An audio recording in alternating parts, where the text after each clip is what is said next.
Hello everyone and welcome back to my YouTube channel. तो कैसे हैं आप लोग? आई होप आप सारे लोग अच्छे होंगे और आपकी प्रिपरेशन एकदम झक्कास चल रही होगी।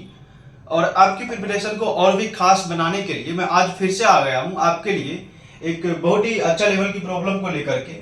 आप लोग इसे देख सकते हो, ये प्रॉब्लम कुछ इस तरह से दिया हुआ है। तो इसको आप कैसे सॉल्व करोगे? तो मैं सजेस्ट करूंगा कि आप लोग इसे एक बार खुद से ट्राई कर दीजिए। अगर आपसे सॉल्व हो जाता है तो आप इसका आंसर हमें कमेंट बॉक्स में टाइप करके बता सकते हैं। और जिन लोगों से नहीं हो पा रहा है वो लोग हमारे साथ ट्राई करोगे। तो ये देखो, इसमें कुछ ऐसा बोला जा रहा है कि आपके पास कोई एक स्क्वायर मैट्रिक्स दिया हुआ है जिसका ऑर्डर 3/3 है। और यहाँ पे एक ये मैथमेटिकल कंडीशन दिया हुआ है और आपको ये बताना है कि इस टाइप की और भी कितने मैट्रिक्स बन सकते हैं जहां पे आपका जो ये एक्स वाई जेड है ये तीनों के तीनों नेचुरल नंबर से बिलोंग कर रहे हैं। मतलब इसका जो वैल्यू होगा 1 से स्टार्ट होगा, 0 इसमें नहीं हो सकता है एक्स वाई जेड। तो देखो बच्चों, इस तरह की प्रॉब्लम को सॉल्व करने के लिए सबसे पहले जब कभी भी ऐसा वाला पार्ट दिखे ना आपको, तो सबसे पहले आप उसको सिंप्लीफाई करो। क्योंकि आप लोग को पता होगा कि ये जो होता है एडजॉइंट ऑफ ए, अगर इसका मैं डिटर्मिनेंट लेता हूं तो ये क्या होता है? Determinant of A to the power n minus one.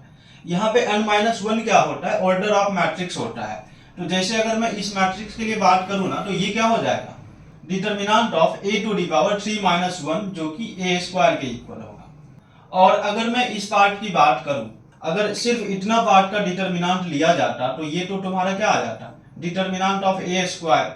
लेकिन इसका जब इस वाले पार्ट के साथ होता तो फिर से क्या आ जाता? इसका एक और स्क्वायर ना, क्योंकि फिर से ये determinant of A to the power n minus one होता, तो ये इस स्क्वायर का स्क्वायर हो जाता। और अगर मैं इस वाले की बात करूं तो यहां से क्या आपका आ जाता? इस डिटर्मिनेंट ऑफ ए स्क्वायर और इसका स्क्वायर और इसका एक बार और स्क्वायर। और जब हम लोग लास्ट वाले इसकी बात करते तो ये क्या हो जाता? ये पूरे का एक बार वापस से स्क्वायर। तो पहले मैं इसको सॉल्व कर लेता हूं। तो बच्चों, इसको सॉल्व करोगे ना तो ये क्या हो जाएगा?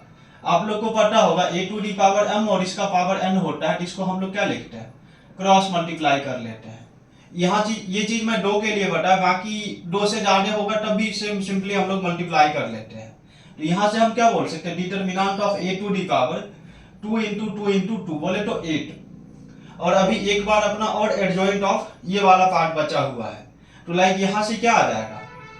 इस पार्ट को अगर ढंग से लिख के देखोगे तो ये तुम्हारा हो जाएगा adjoint of determinant of A to the power 8 और इसका डिटर्मिनेंट। तो इस पे वापस से एक बार आप ये वाला और प्रॉपर्टी लगाओगे तो ये आ जाएगा डिटर्मिनेंट ऑफ, यहाँ पे भी जो भी होगा वो वाला वैल्यू और उस पूरे का पावर 2। तो देखो बच्चों, ये वाली जो प्रॉब्लम है ये सिंप्लीफाई होकर के कुछ ऐसा आ गया ना। Determinant of A to the power 16 जो है ये हो जाएगा 2 टू दी पावर।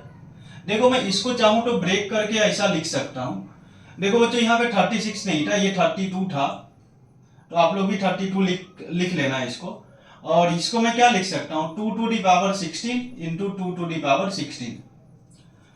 तो यहां से मैं क्या बोल सकता हूं? ये अपना क्या हो जाएगा? 2 इंटू 2 और 3, इस पूरे का पावर 16। मैं चाहूं तो ये भी बोल सकता हूं, क्योंकि आप इंडिविजुअली पावर ब्रेक करके देखोगे तो ये 2 का पावर 16 इंटू 2 का पावर 16 होगा और ये 3 का पावर 16। तो वापस से मल्टीप्लाई करोगे तो फिर से वही रिजल्ट मिल जाएगा, 2 टू दी पावर 36 और 3 टू दी पावर 16। तो यहां से आप क्या बोल सकते हो? Determinant of A to the power 16 is equal to ये वाला पार्ट क्या हो जाएगा? 12 टू दी पावर 16। तो यहां से हम क्या बोल सकते हैं कि हमारा जो डिटर्मिनेंट ऑफ ए क्या होगा? 12 के इक्वल होगा, क्योंकि ये पावर और ये पावर आपस में इक्वल है, इसलिए हम बोल सकते हैं ये पार्ट और ये पार्ट भी इक्वल हो गए। तो देखो यहां से आपको क्या मिल गया कि ये वाली जो मैट्रिक्स है इसका डिटर्मिनेंट 12 है। तो हम लोग इसका एक बार डिटर्मिनेंट निकाल के देखते हैं। और ये किसके इक्वल हो गया? ये 12 के इक्वल, क्योंकि इसको जब मैंने एक्सपेंड फर्स्ट रो के अबाउट किया तो ये x plus Y plus Z क्या है? इसका डिटर्मिनेंट। और हमें पता है इसका जो डिटर्मिनेंट है वो क्या है? 12 है। मतलब x plus Y plus z ही क्या है? हमारा 12 है। अब ये कितने टाइप का मैट्रिक्स बनेगा ये बेसिकली एक्स वाई जेड की वैल्यू पे ही डिपेंड करता है। अगर मैं एक्स वाई जेड का डिफरेंट वैल्यू निकाल लूं और जितना भी एक्स वाई जेड का डिफरेंट वैल्यू होगा उतने ही हमारे पास नए टाइप का मैट्रिक्स होगा। तो जैसे मैं इसकी बात करूं तो यहाँ पे क्या बोला गया है कि एक्स वाई जेड जो है ना वो नेचुरल नंबर से बिलोंग कर रहा है, मतलब एक्स वाई जेड कभी भी जीरो नहीं हो सकता है। और हमें पता है जब टोटल नंबर ऑफ सॉल्यूशन बताना होता है इंक्लूडिंग जीरो, तो उसका फॉर्मूला कुछ ऐसा होता है ना, plus R minus one C R minus one. ये चीज मैंने आपको बताया है पीएनसी के लेक्चर में। तो अगर आप लोग को ये वाली चीज याद होगा तो यहां से हम लोग इसको इजिली सॉल्व कर सकते हैं।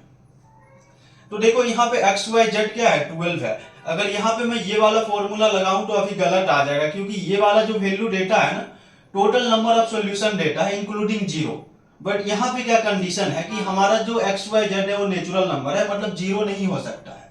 तो जीरो नहीं हो सकता है तो इसके लिए मैं क्या करता हूँ कि सबको, मतलब जो हमारे पास 3 बेगर्स है सबको एक एक कॉइन पहले ही दे देता हूँ।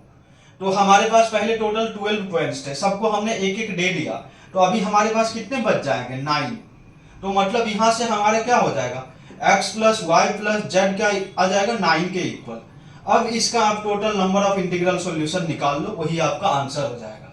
तो यहाँ पे आप इसको क्या लिखोगे, 9 प्लस 3 माइनस 1 और c 3 माइनस 1, जो कि आ जाएगा आपका 11c 2 के इक्वल। और इसको आप सॉल्व करोगे तो 55।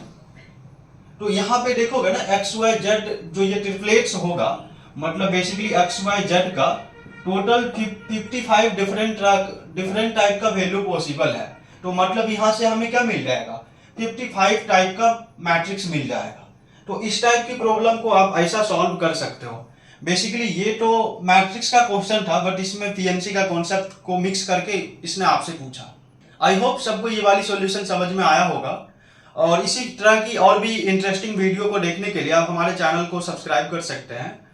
और यहाँ पे मैं IIT JEE का complete content free of cost upload करने जा रहा हूँ, तो आप लोग इसे अपने फ्रेंड्स के साथ शेयर भी कर सकते हो।